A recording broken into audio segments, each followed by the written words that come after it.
welcome back to Wednesday Sampler Series. This is our funky ale edition. Funkalicious. What do you think they mean by lambic inspired? Basically, they just open up, you know, like their room. They never clean their room. Their fermenting room. Nope, they don't clean it. They don't do anything. And then at night, they open it up, so all the wild yeast that goes and floats around and whatever can land in the beer, and then it makes that beer unique. And so the idea is that every like beer that you make would be kind of different, because obviously the wild yeast in the air is going to be different throughout the time of the year and so on. So one thing this does say is, so aged in wine barrels for a year on their house yeast, meaning they had a yeast that they put in, so it can't be lambic if that were the case. This is why it's lambic inspired. Started with a wild, a lambic or spontaneously fermented beer at one point, and then just by saving a little bit every time and then cleaning it out, the yeast builds up and you can reuse it. That becomes their house yeast. That makes sense. So I could see that. Yeah, it's not like they do a traditional style where they open up their fermentation room. Would you trust California air? No, not California air in particular. Especially not Carson City air. Alright, one thing we're at about, look how light that is. So it's there. Is it really There's not, this doesn't give me anything on the nose. Like, there's no hints whatsoever. It smells like a sour. It smells like a sour. About it. Yeah. Kind of smells weedy. What does that mean? I feel like it get almost like a banana smell. Like that Belgian smell. I wonder what their house yeast are. I wonder if it's like a Belgian yeast and whatever yeast and blah blah blah yeast. Yeah, maybe they did a couple after a while and then just started pitching them all in. Hey, it's wild, man. Yeah, definitely wild. Wild and crazy. Super light going in. Like even just, okay, yeah, then there's that bite. Yeah, it's like a late bloomer. Whoa, that's like, my mouth is watering. See, okay, that's like more in my spectrum of the sours. That's where you want a sour to end up. That's like biting into a grapefruit. Who needs coffee? Just drink this. I don't know if I'm a fan of this. Like, I kind of like it just because it's a little bit more offensive. Like we were saying earlier, yeah. But offends the palate. Like, I don't know. I think I've just been lately into a phase of like trying different things, not just beer, but like food in general and like whatnot, and trying to like try more funky stuff. So as you should. Broaden the horizons.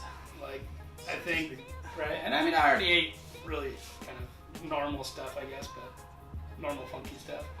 And so it's like, this is like a little bit more funky. I don't think this would be something I could do regularly, but no.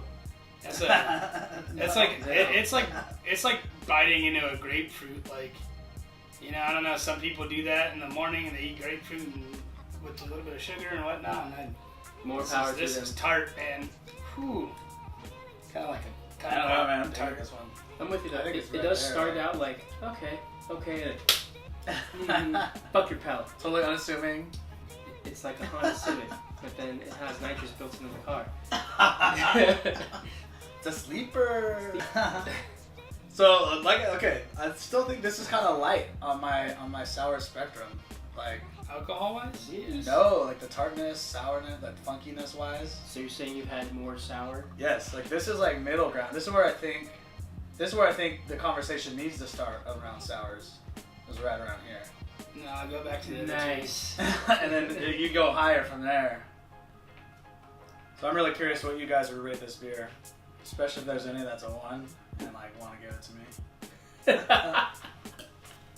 So I'll start off the question.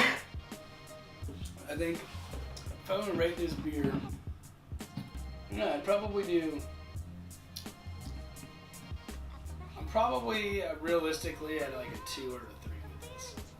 Like, I think recommend it to a friend if I saw it at like a store and I wanted to recommend it to a friend.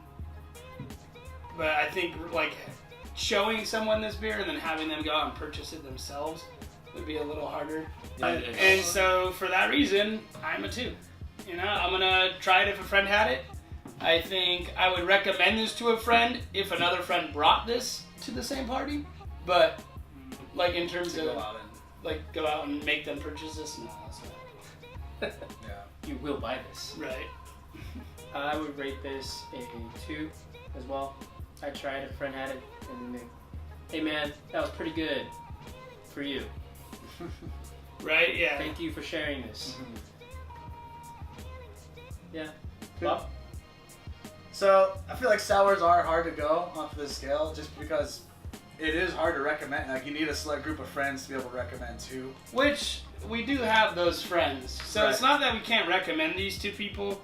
It's that certain price range may persuade them to not purchase this. That's very true. Just so we do have friends that like sour beers. We have friends. We have friends that like sour beers. But also with sours, it's almost like anytime you see a new one, well, anytime I see a new one, I just want to reach out and try it, you know. And it's kind of like, okay, I had that. I don't really need to go back to it. Like I haven't found that one that speaks to me. I should say. Oh. You know what I mean? So I'm gonna buy that every time. Yeah. So same thing. This kind of like sings on the palate, but I need something a little bit more disruptive that will. But would this be stand the test of sours for me? And so maybe I'm just exploring, but yeah, I have to go with a 3 on this one.